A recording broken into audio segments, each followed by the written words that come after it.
जय जिनेन्द्र। आज हम जानेंगे जैन धर्म के अनुसार बताए गए काल चक्र के बारे में। जैन ग्रंथों में हमें भूगोल का विस्तृत वर्णन मिलता है।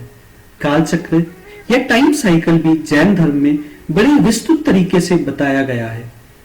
आइए तो हम जाने जैन धर्म अनुसार बताए गए काल चक्र के बारे में। Jain cosmology talks about the time cycle in a very detailed and a captivating way. One cannot stop but wonder on the minute details that Jain philosophy provides with respect to the cosmos and the time cycle. Come, let us dive into the sea of time cycle or the Kal Chakra which Jainism offers us. Jain धर्म अनुसार समय शाश्वत है, जिसका कोई आदि या कोई अंत नहीं है। जैन भूगोल में लोक को 3 भागों में विभाजित किया गया है, जिसे हम ऊर्ध्वलोक, मध्यलोक और अधोलोक कहते हैं। मध्यलोक में समुद्रों से घिरे कई महाद्वीप शामिल हैं।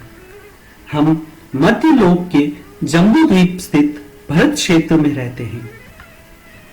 आइए इस चित्र द्वारा जानते हैं जम्बू द्वीप और उसमें स्थित भरत क्षेत्र। यहाँ हम देख सकते हैं जम्बू द्वीप में दक्षिणी भाग में भरत क्षेत्र दिखाया गया है। तो हम यह समझ सकते हैं कि हम लोक के मध्य लोक में जम्बू द्वीप है, जिस जम्बू द्वीप में भरत क्षेत्र है जहां हम रहते हैं।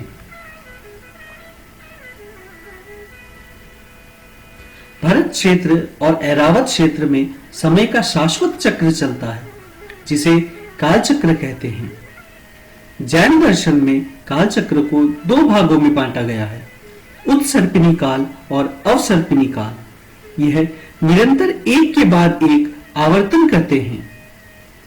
प्रत्येक काल चक्र में 12 आरे होते हैं, 6 अवसर्पिणी आरे और 6 उत्सर्पिणी आरे।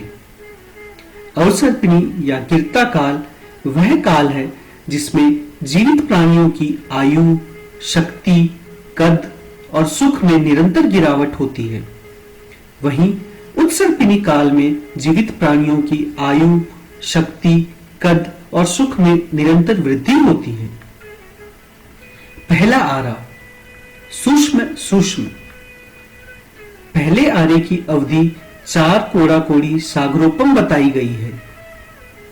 इस आरे में सुख ही सुख होता है। यह युगलिक काल है। यहाँ स्त्री और पुरुष साथ में जन्म लेते हैं, जो बड़े होकर पति पत्नी बन जाते हैं। अपना आयुष्य पूरा होने के 6 माह पूर्व वह एक युगल को जन्म देते हैं। इस आरे में 10 प्रकार के कल्प वृक्ष होते हैं, जो सारी इच्छाएं पूरी करते हैं। मनुष्य का कद बहुत लंबा होता है और वे बहुत लंबे समय तक जीवित रहते हैं। आहार की इच्छा 3 दिन के बाद एक बार ही होती है। क्रोध नहीं, ईर्ष्या नहीं, अपराध नहीं, रोग नहीं, बुढ़ापा नहीं। आयुष्य पूरा होने पर देवगति प्राप्त होती है। दूसरा आरा सूक्ष्म। दूसरे आरे की अवधि 3 कोड़ा कोड़ी सागरोपम बताई गई है। पहले आरे से कम, लेकिन यह आरा भी सुखमय होता है। पहले आरे की तरह यह भी युगलिक आरा है। इस आरे में भी 10 प्रकार के कल्प वृक्ष सारी इच्छाएं पूरी करते हैं। पहले आरे से कम, लेकिन मनुष्य का कद और आयुष्य बहुत लंबा होता है। आहार की इच्छा 2 दिन के बाद एक बार होती है। क्रोध नहीं, ईर्ष्या नहीं, अपराध नहीं, लोभ नहीं। आयुष्य पूरा होने पर देवगति प्राप्त होती है। तीसरा आरा सूक्ष्म दूष्म। तीसरे आरे की अवधि 2 कोड़ा कोड़ी सागरोपम बताई गई है। सुख ज्यादा और दुख कम होता है। यह भी युगलिक आरा है, किंतु इस आरे के अंत तक युगलिक परंपरा टूट जाती है। इस आरे के अंत की ओर कल्पवृक्ष इच्छाओं को पूरी करने की क्षमता खो देते हैं। आरे के अंत की ओर द्वेष और कसाई बढ़ते हैं, जिस कारण समाज में कुलकर की व्यवस्था की जाती है। प्रत्येक अवसर्पिणी और उत्सर्पिणी काल में 24 तीर्थंकर जन्म लेते हैं। अवसर्पिणी काल के प्रथम तीर्थंकर तीसरे आरे में ही जन्म लेते हैं। चल रहे अवसर्पिणी काल में पहले तीर्थंकर भगवान ऋषभनाथ का जन्म तीसरे आरे के अंत में राजा नाभि के पुत्र के रूप में हुआ था। क्योंकि कल्पवृक्ष अब इच्छाएं पूरी नहीं कर सकते, इसलिए पहले तीर्थंकर लोगों को उनकी जरूरतों को पूरा करने का कौशल सिखाते हैं। आयुष्य पूरा होने पर आत्माएं या तो 4 गतियों में से किसी एक में पुनर्जन्म लेती है या वे मोक्ष प्राप्त करती है। आहार की इच्छा एक दिन के बाद एक बार ही होती है। चौथा आरा, दूष्म सूक्ष्म। चौथे आरे की अवधि एक कोड़ा कोड़ी सागरोपम में 42,000 वर्ष कम बताई गई है। दुख ज्यादा होता है, सुख कम होता है। चौथे आरे के अंत की ओर आयुष्य घटकर 100 वर्ष तक हो जाता है। आहार की इच्छा एक दिन में एक बार होती है। अवसर्पिणी काल के शेष 23 तीर्थंकर इसी आरे में जन्म लेते हैं। आयुष्य पूरा होने पर आत्माएं या तो 4 गतियों में से किसी एक में पुनर्जन्म लेती है या वो मोक्ष प्राप्त करती है। वर्तमान अवसर्पिणी काल का चौथा आरा 2600 वर्ष पूर्व 24वें तीर्थंकर भगवान महावीर के निर्वाण के बाद समाप्त हुआ था। पांचवा आरा, दूष्म। पांचवें आरे की अवधि 21,000 वर्ष बताई गई है। इस आरे में दुख ज्यादा, सुख बहुत कम होता है।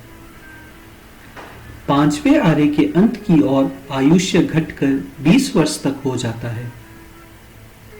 हम वर्तमान में अवसर्पिणी अर्धचक्र के इसी आरे में रह रहे हैं। जैसे जैसे ये आरा बढ़ता है, सम्यक धर्म का पतन होने लगता है। पांचवें आरे के अंत की ओर आयुष्य घटकर 20 वर्ष तक हो जाता है। आत्मा इस आरे में मोक्ष प्राप्त नहीं कर सकती। आयुष्य पूरा होने पर 4 गति में से किसी एक में पुनर्जन्म होता है। छठा आरा, दूष्म दूष्म। छठे आरे की अवधि 21,000 वर्ष बताई गई है। छठे आरे में सिर्फ दुख ही दुख होगा। छठे आरे के अंत की ओर आयुष्य घटकर 16 वर्ष तक हो जाता है।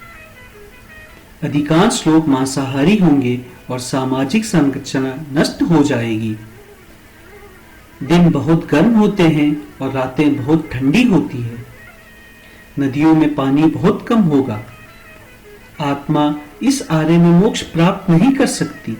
आयुष्य पूरा होने पर तिर्यंच गति या नरक गति में पुनर्जन्म होता है। जब छठा आरा समाप्त हो जाता है तो अवसर्पिणी अर्धचक्र पूरा होता है। एक अवसर्पिणी अर्धचक्र की कुल अवधि 10 कोड़ा कोड़ी सागरोपम होती है। अवसर्पिणी अर्धचक्र पूरा होने के बाद उत्सर्पिणी अर्धचक्र शुरू होता है। उत्सर्पिणी अर्धचक्र में भी 6 आरे होते हैं, जिसमें जीवित प्राणियों की आयु, शक्ति, कद और सुख में निरंतर वृद्धि होती है। एक उत्सर्पिणी अर्धचक्र की कुल अवधि भी 10 कोड़ा कोड़ी सागरोपम होती है। अवसर्पिणी अर्धचक्र की तरह प्रत्येक उत्सर्पिणी अर्धचक्र में भी 24 तीर्थंकर होते हैं। उत्सर्पिणी अर्धचक्र पूरा होने के बाद अवसर्पिणी अर्धचक्र फिर से शुरू होता है और यह काल चक्र निरंतर चलता रहता है। आइए इस चित्रण द्वारा देखते हैं काल चक्र किस तरह से चलता है।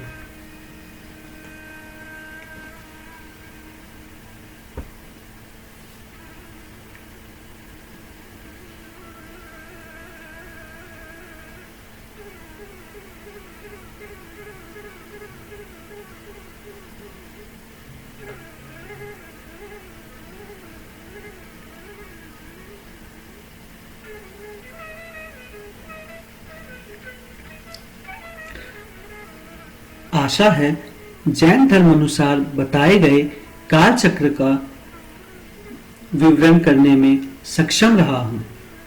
धन्यवाद।